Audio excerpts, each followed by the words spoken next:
it's the strangest feeling in the world, because the more time you spend separate from the crowd, separate from the noise up here on this frequency, I guess I could put my hand down, but separate from the noise and the disruption and just the dysfunction, you realize, man, I don't want that heaviness anymore. It's bondage. God set me free. Why am I allowing myself to be bombarded with all this mess? And you start to feel really good with it just being you and God. And right at that moment, when He's insulated you so much to where you learn, hey, I can maneuver in the mess and in the noise without allowing it to infect me. That's the idea of God insulating you versus isolating you for the rest of your chosen life for you to just be by yourself. But what He's doing in this is teaching you how to move with the crowd without becoming the crowd.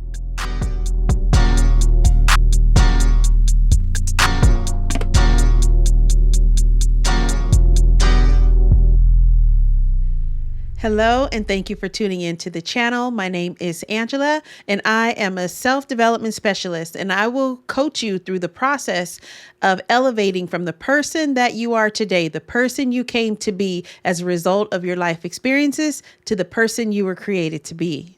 And in these classes, I teach you how to apply biblical and personal development principles to help you achieve inside-out success in life and business. So if you believe you were created to level up to your highest potential and you feel you're ready to do so, then you're in the right place. And I say, welcome to the family of Inside Out Success Stories. We're the ones that learn that the value of life truly is in the process of inner healing and becoming the great human being that you were created to be.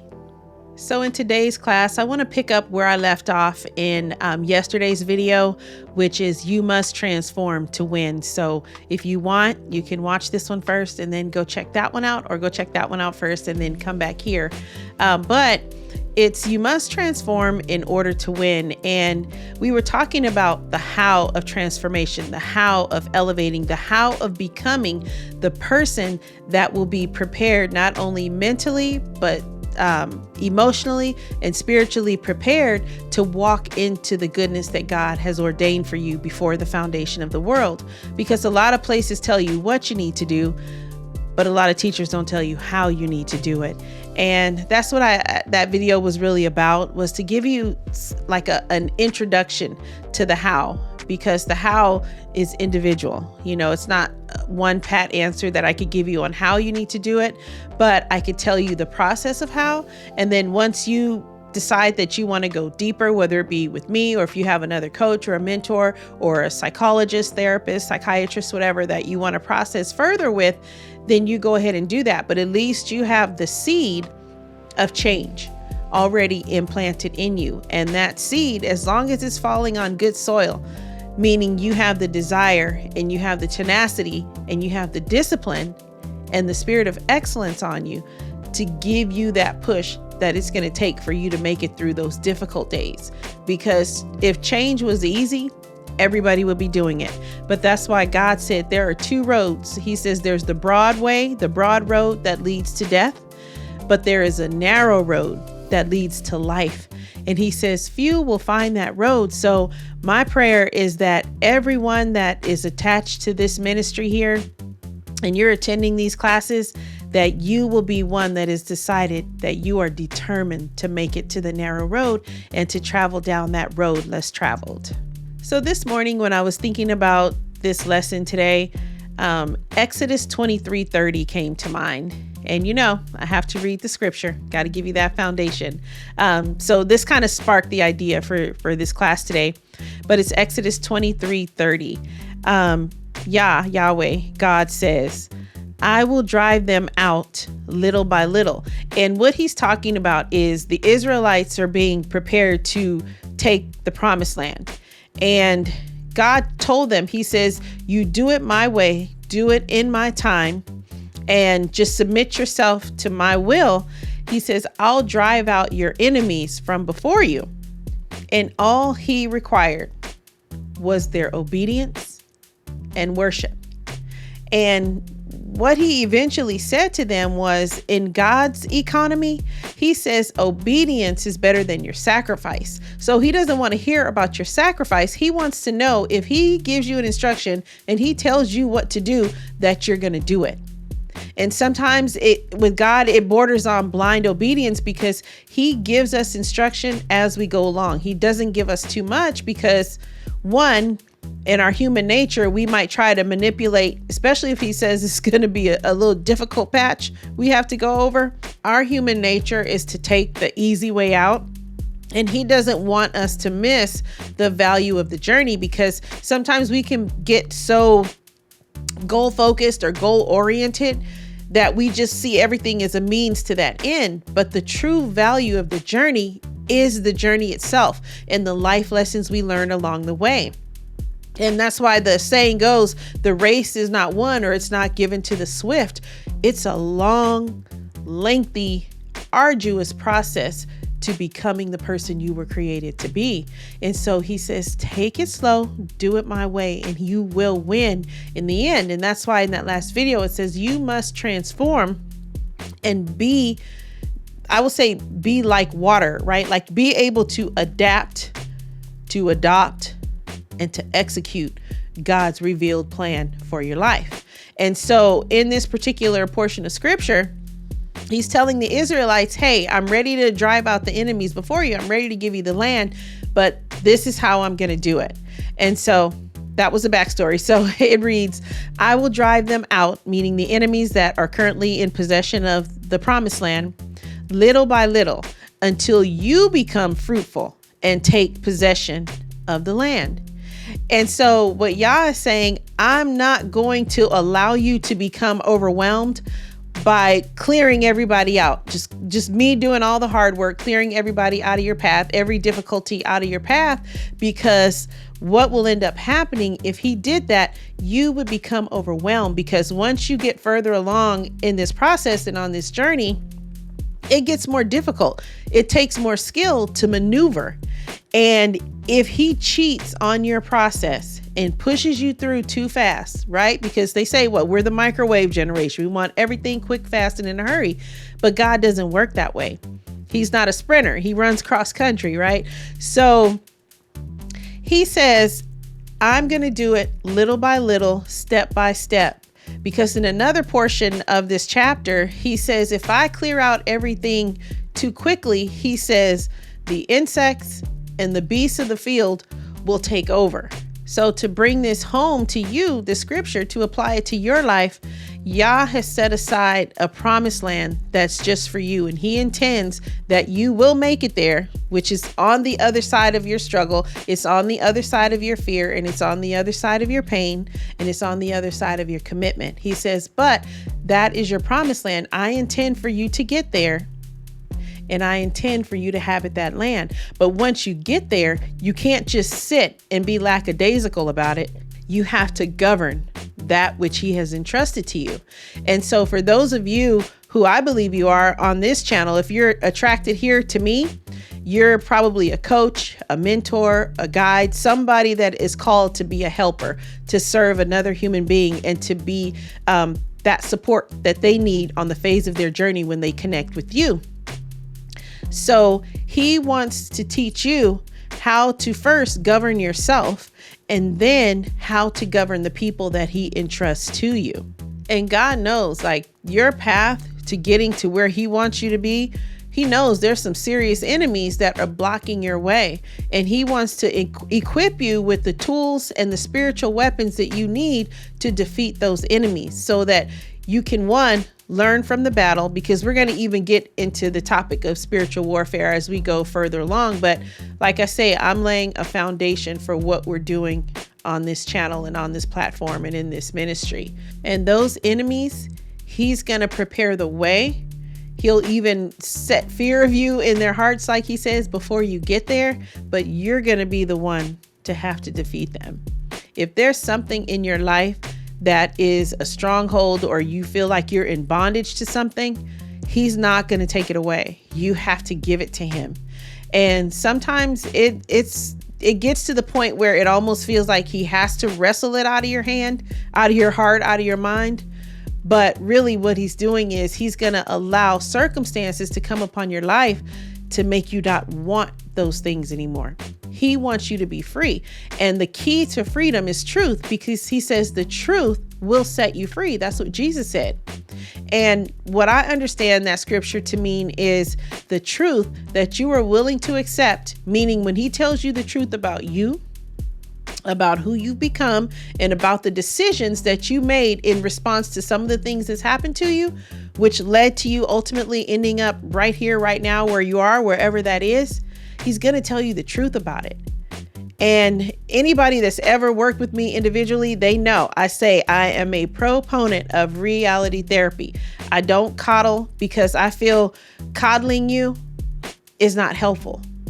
Like I say, I meet all my clients where they are, but I don't go all the way down to your mess. I meet you at the level of your potential, because I believe all of us have what it takes. We have this gift, this present inside of us that's just sitting there waiting to be unwrapped. And so I speak to everyone's potential. You can ask anybody that's ever worked with me in a therapeutic environment, where they will know that I speak life and I speak things into them that it creates a fire in them that they didn't even know that they had. And sometimes, God says sometimes we're the ones sowing the seeds, and other times we're watering seeds that have already been planted. But at the end of the day, it's God that gives the increase. So I keep myself out of that area. That's none of my business.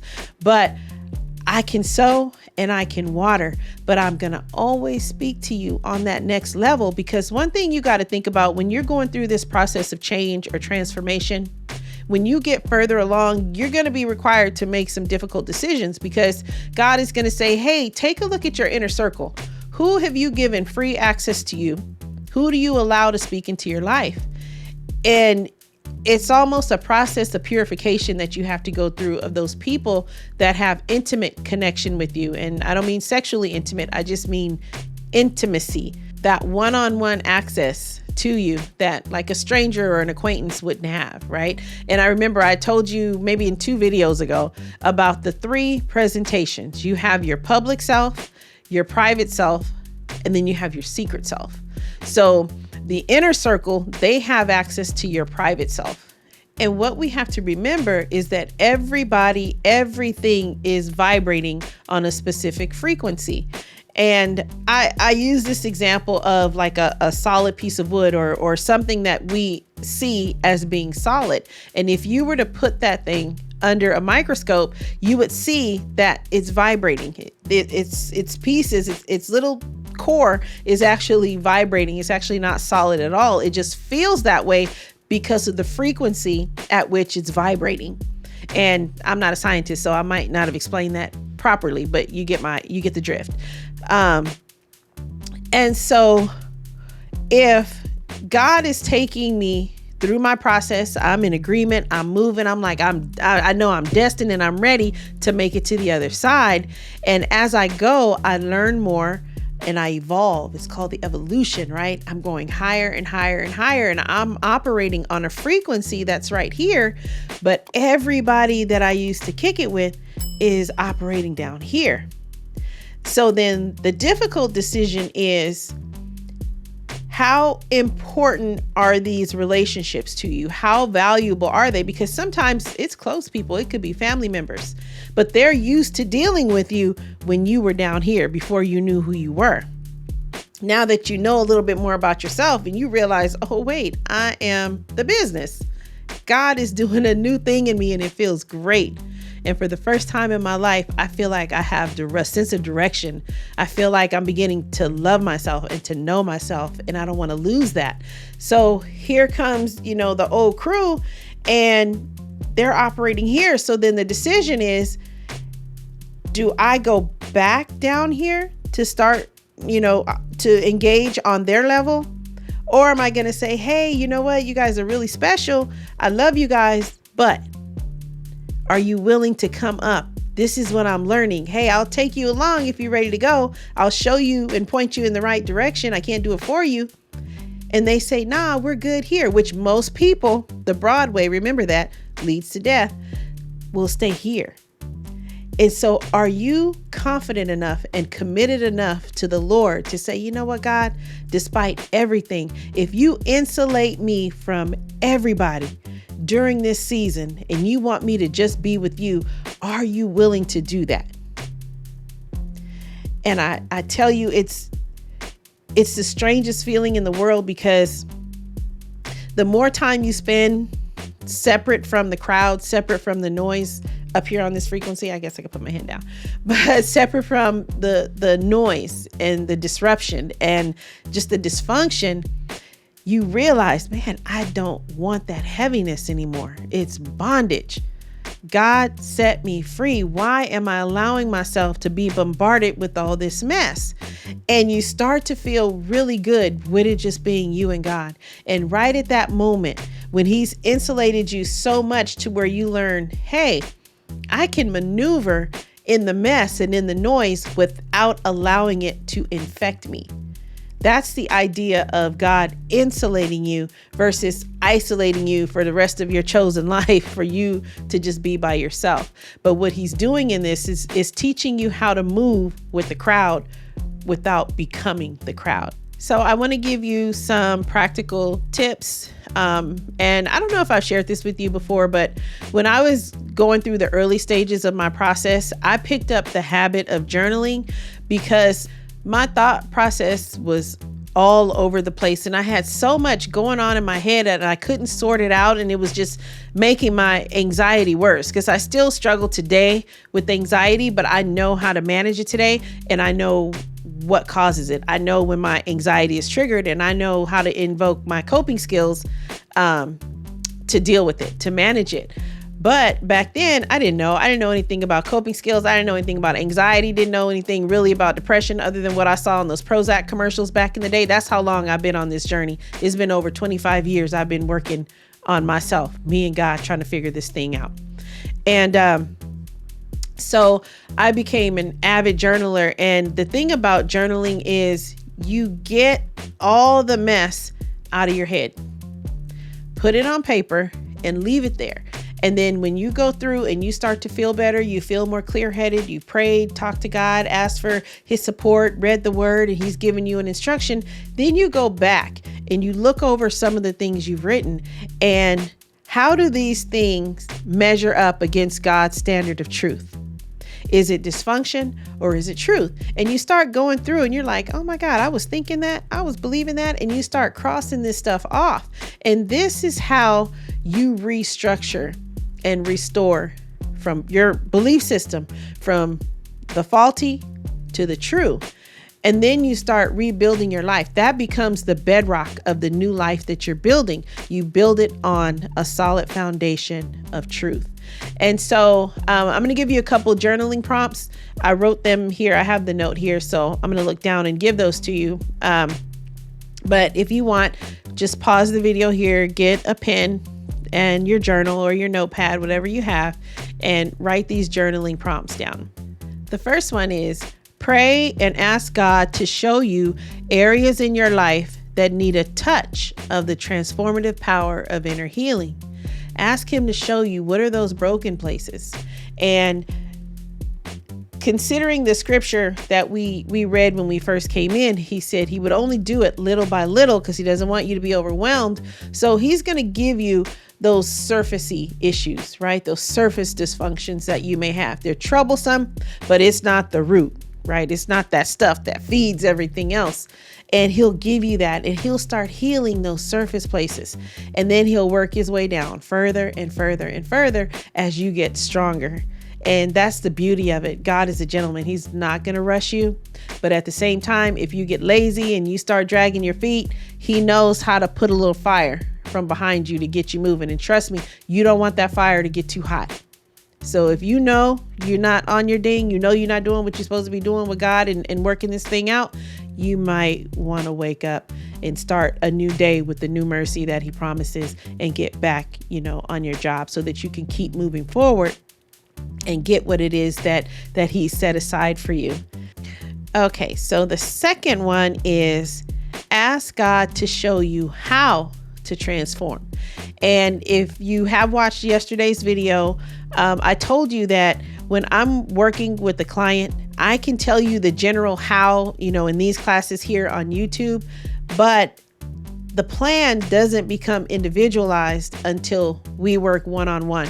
Even if you're doing it with a therapist, if you're working, depending on, what situation you're in right now, if you're in a program or you're in a reentry program, reentry house from the system, you might be working with a case manager.